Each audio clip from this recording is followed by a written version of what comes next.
Good afternoon to all. Welcome back to my YouTube channel. So आज जो हम सम करने जा रहे हैं वो है find the sum of n terms of the sequence an where an equals to 5 - 6n। तो उन्होंने बोला क्या है कि आपको n टर्म्स का क्या पता करके देना है सम। तो एक तो हमारे पास यहाँ पर Sn वाला फॉर्मूला आएगा जहां पर हम किसके लिए Sn का फॉर्मूला किस चीज के लिए यूज करते हैं, to find out the sum of a given AP। तो अगर हमें पता है कि Sn का फॉर्मूला हम यूज करते हैं किसी AP का सम निकालने के लिए, तो फर्स्टली हमारे पास क्वेश्चन में होना क्या चाहिए, AP।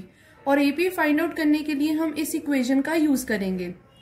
ये इक्वेशन क्या है, an इक्वल्स टू 5 - 6n। तो सबसे पहले आप लेट करोगे कि आपका n जो है वो क्या है, 1। अगर हम n को 1 लेट कर रहे तो जहां जहां हमारे पास n है वहां वहां हम किसको फिल कर देंगे, 1 को। a1 मतलब an की जगह पे मैंने फिल क्या कर दिया, a1 इक्वल्स टू 5 - 6, n की जगह पे अगेन मैंने क्या रख दिया, 1। तो ये बना 5 - 6 यानी कि आंसर आता है -1। तो मेरे पास a1 का आंसर आता है -1। इसी तरीके से मैं a2 का निकालूंगी तो 5 - 6 और n की जगह पर मैं क्या फिल कर दूंगी अभी, 2 को। तो 5 - 6 to 12। तो हमारे पास आंसर जो है वो आता है -7।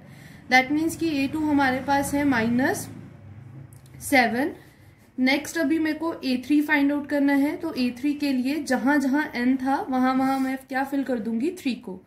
तो 5 - 6 3 18 और 5 माइनस करके हमारे पास आएगा -13। दैट मीन्स कि AP हमारे पास a3 हमारे पास कितना आ रहा है, -13। अब हमें ये सब निकालना क्यों पड़ा, क्योंकि उन्होंने बोला था सम ऑफ n टर्म निकालने के लिए। सम ऑफ n टर्म्स तो आप तब निकाल पाओगे जब आपके पास क्या गिवन हो, AP। तो सबसे पहले हमने अपना AP ही निकाला है कि हमारा AP कितना आ रहा है, -1, -7, -13। अब AP में हमें चाहिए था एक तो A1 है -1, एक हमें आंसर निकालना पड़ेगा D का। तो D कैसे आएगा, A2 - A1। A2 हमारे पास कितना है, -7 माइनस फॉर्मूले का, देन A1 कितना है, -1। तो -7 माइनस प्लस 1 प्लस माइनस करके आंसर आएगा 6। साइन हम किसका उठाते हैं, बड़े वाले का। तो ये हमारे पास D का आंसर आ जाता है कि D हमारे पास कितना है, -6। अब हमें अल्टीमेटली बोला क्या गया था, सम ऑफ nth टर्म निकालने के लिए। तो हम Sn का फॉर्मूला लगाएंगे। Sn equals to n/2 2a bracket n - 1 multiply by d। n/2 2a plus n - 1 d। तो ये हमारे पास किसका फॉर्मूला है, Sn का। तो n की जगह पे क्योंकि हमारा n आइडेंटिफाइड नहीं है कि कौन से nth टर्म की बात हो रही, तो n की जगह पर हम n ही रखेंगे। बाकी जिस की वैल्यू आपको दे रखी है उसको मल्टीप्लाई करते जाओ। 2a की जगह पे -1 प्लस n हमारे पास अगेन नहीं है तो n - 1 और d की जगह पे हमारे पास आएगा -6। n/2 2 multiply by -1 -2 plus n multiply by -6। तो ये बनेगा -6n minus plus 6 multiply by 1 6।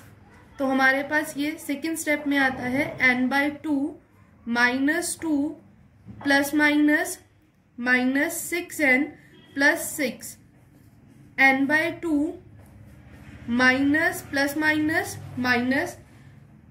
हमारे पास आएगा प्लस के 4 -6n। अभी हम क्या कर सकते हैं, इसको क्रॉस मल्टीप्लाई करते हैं तो ये हो जाएगा n multiply by 4n n multiply by -6n square upon 2। तो ऊपर से आप 2 कॉमन ले सकते हो, तो कॉमन लेंगे तो यहाँ पे हमारे पास बचेगा 2n माइनस के 3n।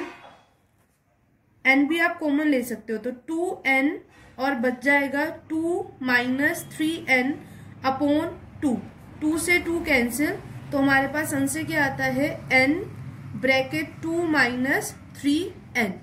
तो इसके अलावा हमारे पास nth टर्म डिफाइंड नहीं है, इस वजह से हमारे Sn का फॉर्मूला लगाकर जो n आता है सम ऑफ द nth टर्म वो क्या होएगा n ब्रैकेट 2 माइनस 3n।